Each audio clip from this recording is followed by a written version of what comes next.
Well, welcome back to Carolina Saltwater Living, y'all. Got something special going on. The Pit Boss cooker today. Not fishing. Man, I want to be, but we had cold snap, y'all. This morning it was like 40. Now it's 60. The water temp's almost there where I want it to be, so about another week. But today, chopped barbecue chicken. If you've never had it, you are in for a treat. All right, cooker's up to temp. Cleaned it up real good the other day.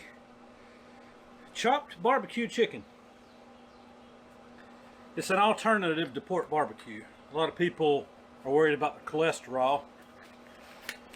And so you can do this with turkey and chicken, and both are good, but the trick to it, y'all, is you have to brine your poultry. And that's what I have done for the last 24 hours inside of this container. I mixed me a solution of water, equal parts sugar and salt. I'm just going to guess and say half a cup of each. And it's been brining now for 24 hours.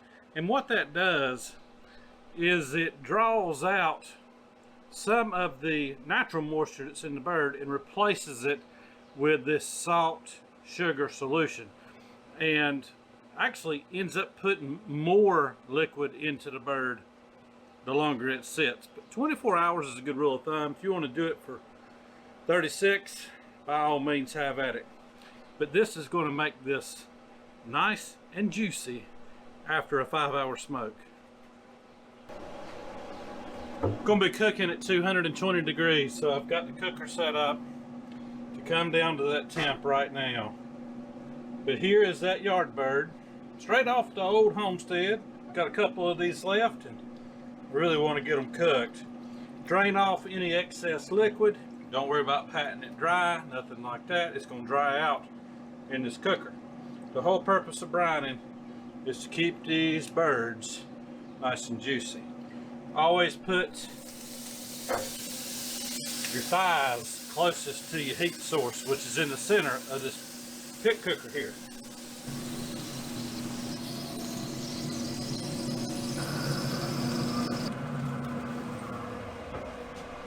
About 5.5 hours at 220 degrees, and this is going to be the most succulent poultry chopped chicken barbecue you've ever tried. Maybe you've never tried it. Everybody said barbecue chicken. It's going to be different. I'll end up basting it at about 4.5 hours with a little bit of our homemade vinegar-based barbecue sauce. And then as I pull it off and chop it, I'll add some more. It's going to go on sandwiches, on some brioche buns we got that are really good, and some homemade slaw. Until then, I got some chores to be working around here, so let this thing just Cadillac 220 degrees. 4.5 hours, we'll check on it. 4.5 hours in, let's see what this bird's looking like. Absolutely beautiful.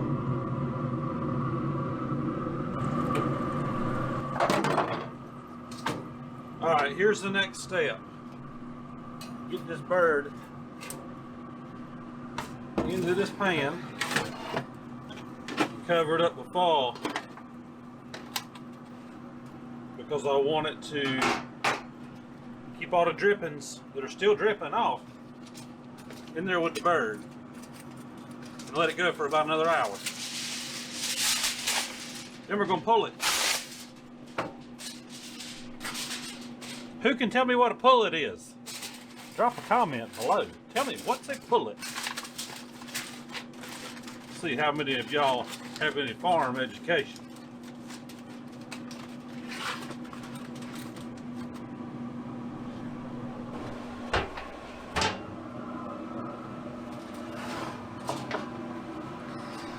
Let's take it in the house, pull it off the bone, and chop it up and make some sandwiches. All right, let's get this chicken out on this cutting board. She is smoking hot. I'll tell you what, let's do this first, because we ain't quite ready to chop. Y'all look at this. Look at this chicken. Smoked to perfection. Tender, tender, tender, tender, y'all. Gonna take the meat off of this chicken here. Careful not to get the bones. We want all that skin because it's getting chopped right up in here with it. Bone, come right off. Look at that.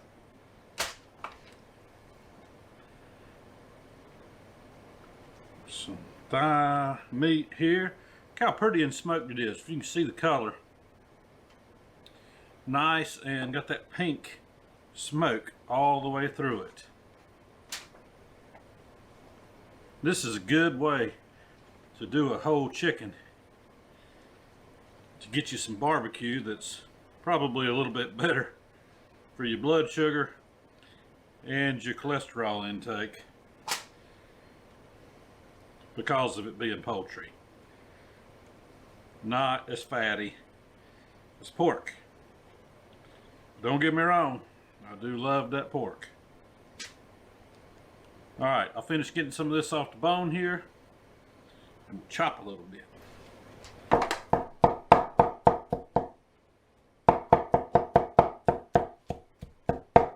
And just like whole hog barbecue, this is whole chicken barbecue. So you want to get your white and dark meat together. And your skins.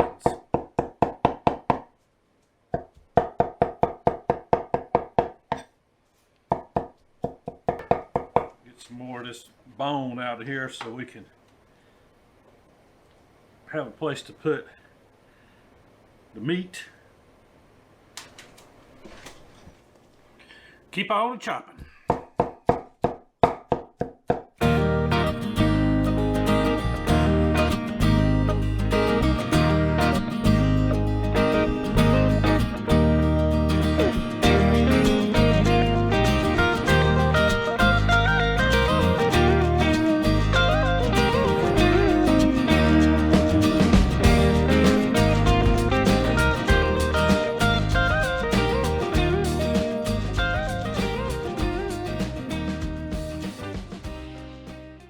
Get it back in that pan where that juice is still in there. Not a whole lot of juice because a lot of the fat rendered out that first 4.5 hours, but this is so juicy, y'all. That brine is the way to go. Way to go. Now that you got your chopped chicken, it's time to go in with some barbecue sauce. And I am trying my best not to make a mess here in Lisa's kitchen. Homemade sauce, vinegar based, Eastern North Carolina style. And just douse it good. Give it a good douse, because the only thing that has seasoned this meat is the smoke and that salt and sugar brine. And that is going to be enough. This was about a 4-pound chicken or so. There's probably about close to 3 pounds of meat here after the bones have been removed and it's been chopped. Oh, that's looking fitting, y'all. Let's put it on a bun. All right, brioche bun. Go on to it with some of this here smoked barbecued chicken. Good little pile, about like that. Some homemade coleslaw right on top.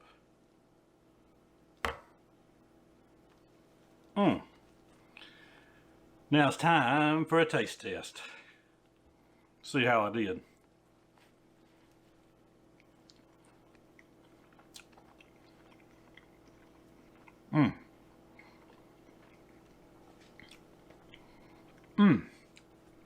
Y'all, that is just as good as pork barbecue, but you gotta brine it.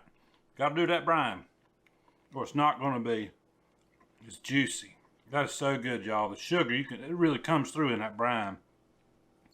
Mixing it with that vinegar-based sauce. It's so good, guys.